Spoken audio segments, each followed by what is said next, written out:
딱 유추가 가능하죠. 그게 바로 어제 한덕수 총리 탄핵심판 선고 결과가 기각이 주는 힌트가 뭐냐. 신문에 제가 종이신문을 들고 왔어요. 이 머릿기사입니다. 이 머릿기사. 머릿기사 한번 올려주시죠. 예. 한덕수 총리 탄핵심판 기각. 결국 윤석열 대통령 탄핵심판은 각하나 기각이 될 가능성이 커졌다. 자, 이렇게 머릿기사가 났습니다. 제가 머릿기사를 헤드라인만 보여드리고 제가 먼저 준비한 PPT를 좀 보고 설명을 해드릴게요. 자, PPT 한번 올려주세요. 네. 요건 어제 한덕수 총리 탄핵 기각이 되고 나서 해설집을 간단하게 우리 시청자님들이 알기 쉽도록 저 이영풍 TV에서 만든 겁니다. 아투TV에도 우리 공유가 이미 되어 있습니다. 자, 두 번째 한번 볼까요? 자, 이걸 잘 보셔야 됩니다. 한덕수 그 총리에 대한 탄핵 소추안은 5가지입니다. 5가지.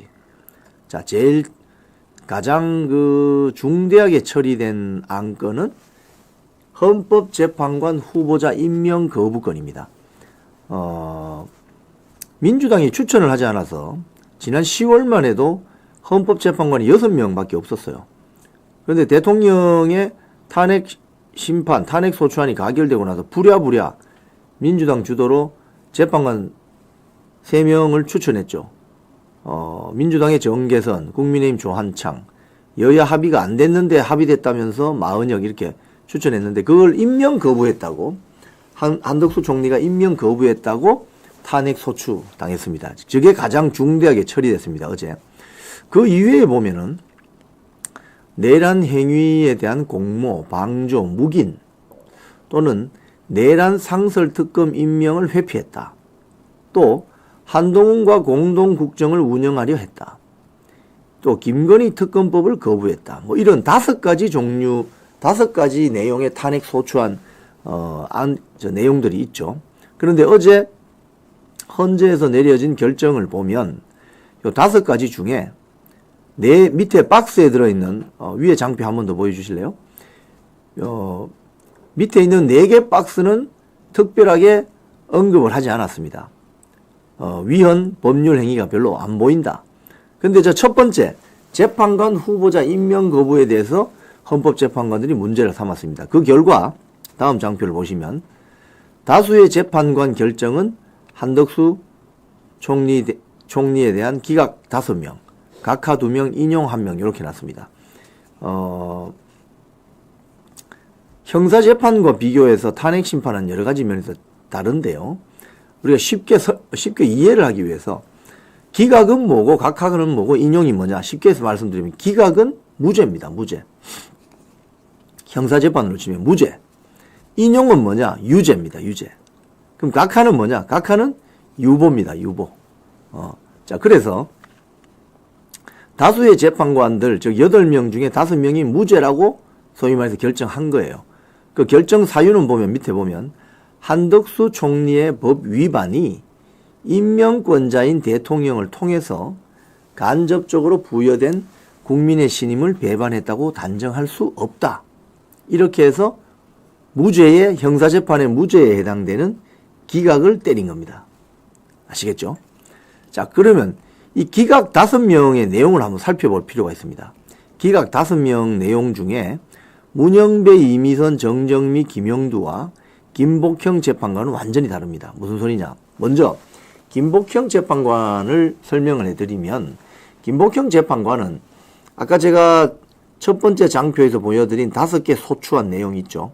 이 소추안 내용 모두가 위헌, 위법이 없었다 이런 입장입니다. 그런데 문영배, 이미선, 정정미, 김영두는 재판관 임명 거부에는 위헌, 위법이 있었는데 파면시킬 정도는 아니다.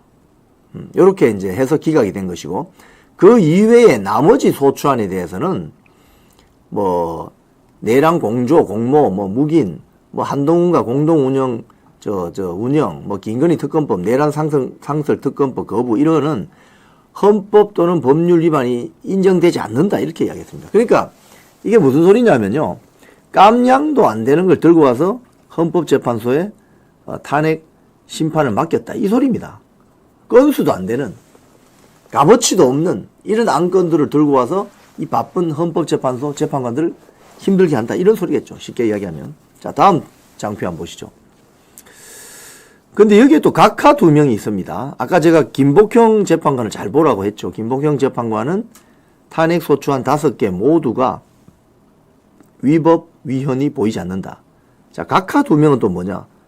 윤석열 대통령이 추천한 정영식 재판관, 그리고 국민의힘 추천인 조한창 재판관인데, 대통령 권한대행 탄핵 소추는 국회 제적의원 3분의 2인 200명 이상의 찬성이 필요하다.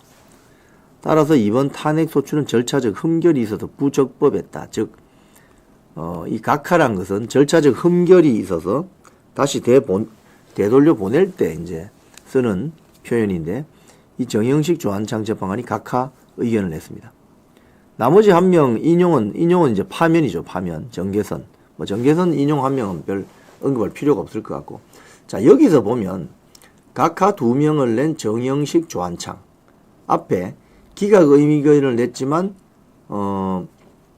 김복형 재판관은 5개 탄핵 소추안 내용 모두에 대해서 위법, 위헌이 보이지 않는다. 그래서 결론적으로 보면 다음 장표를 보시면 윤석열 대통령 탄핵 심판과의 연계성을 우리가 좀 고민해 봤을 때 첫 번째로 12.3 비상계엄 국헌문란 위법성 여부는 판단 밝히질 않았어요. 즉 그래서 한덕수 총리 탄핵 기각 결과로만 볼 때 윤석열 대통령 탄핵 심판 결과를 100% 장담할 수는 없습니다. 아주 보수적이고 신중하게 말씀드리면. 근데 제일 오른편에 각하하지 않았기 때문에, 각하를 했으면은 조한창, 정계선 재판관이 임명 취소가 될 수도 있거든요. 왜냐하면 절차적 흠결이 있어서 한덕수 총리가 탄핵된 거로 되니까. 그러니까 각하를 선택하지 않았어요. 헌법재판관들은. 즉 정계선, 조한창 재판관을 살린 거죠. 그 말은 지금 현재 8인 체제로 최종 판결을 내릴 것이다.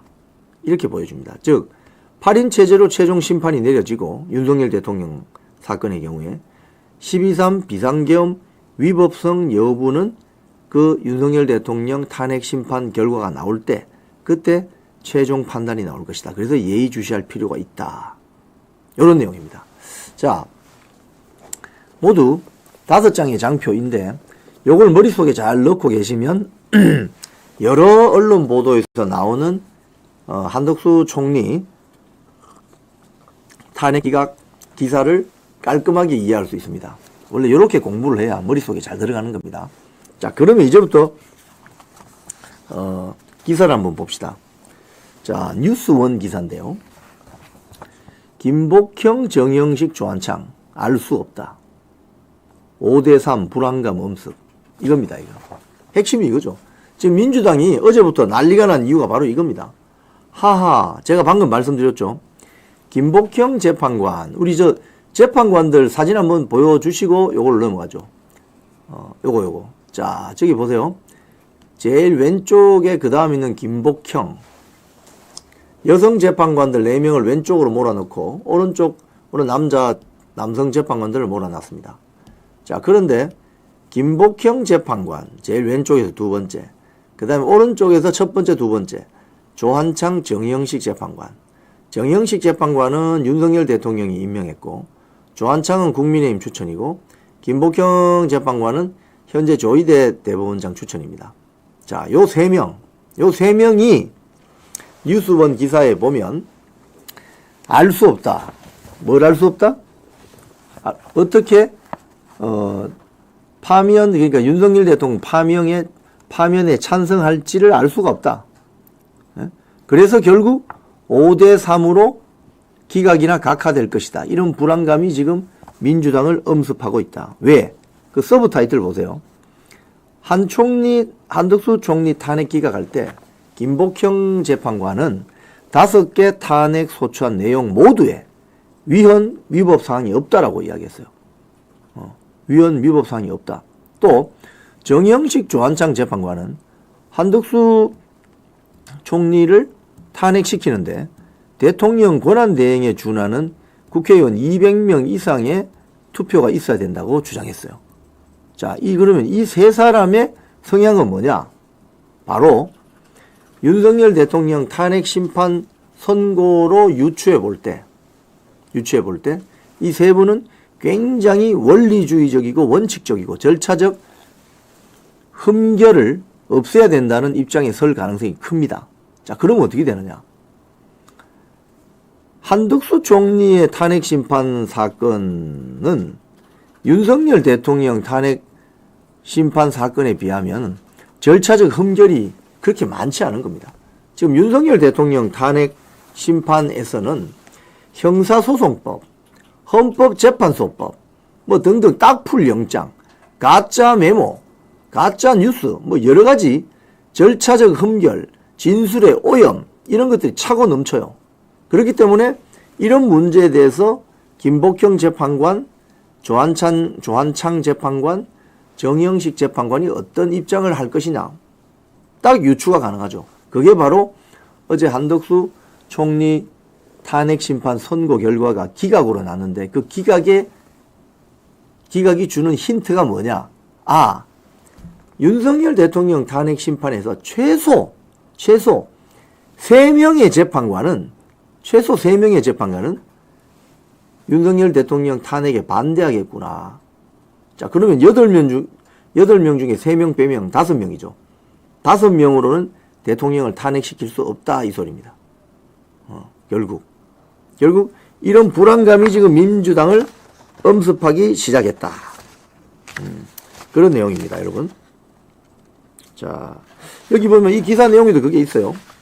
기사 내용 다시 한번 보시면은 헌법재판관 대심판정 그 사진 밑에 보면 김복형 기각, 정영식 조한창 각하, 민주 8대0 시나리오 물 건너가. 이건 이미 물 건너갔습니다. 더 밑에 보시면은 이를 윤 대통령 사건에 대입하면 김복형 재판관은 보수적으로 판단할 가능성이 크다. 정영식 재판관, 조한창 재판관 등의 경우는 윤 대통령이 주장하는 민주당의 줄 탄핵으로 국정이 마비돼 비상계엄을 선포할 수밖에 없었다는 주장 중에 줄 탄핵의 문제점 부분을 인정하는 것으로 읽힐 수 있다. 그래서 그 다음 문단을 보면은 최소 3명의 재판관이 이탈해 윤 대통령 탄핵이 기각될 수 있다고 우려할 만하다. 요겁니다. 핵심이 이겁니다. 어제 한덕수 총리의 탄핵 심판 선고 결과는 바로 이런 점을 힌트를 주고 있는 겁니다. 우리 이 많은 애국 국민들이 지금 관심이 있어가지고 야, 한덕수 총리 탄핵 심판이 기각이 됐는데 이게 윤석열 대통령 탄핵 심판 선고에 어떤 영향 줄까? 바로 5대3, 최소 5대3으로 윤석열 대통령 사건이 기각되거나 각하될 가능성이 커졌다. 이 이야기입니다. 네. 자, 펜앤마이크 기사도 같은 어떤 논조를 전하고 있습니다. 한덕수 기각, 윤석열 대통령 각하 또는 기각 가능성 높였다. 여기도 거의 유사한 내용을 전하고 있습니다. 여기 보면 서브 타이틀에 각하 의견의 명백한 존재, 12.3 계엄에 대한 일방적이지 않은 인식을 보여준 것이다. 절차적 흠결이 너무 많기 때문에 각하로 갈 것이다.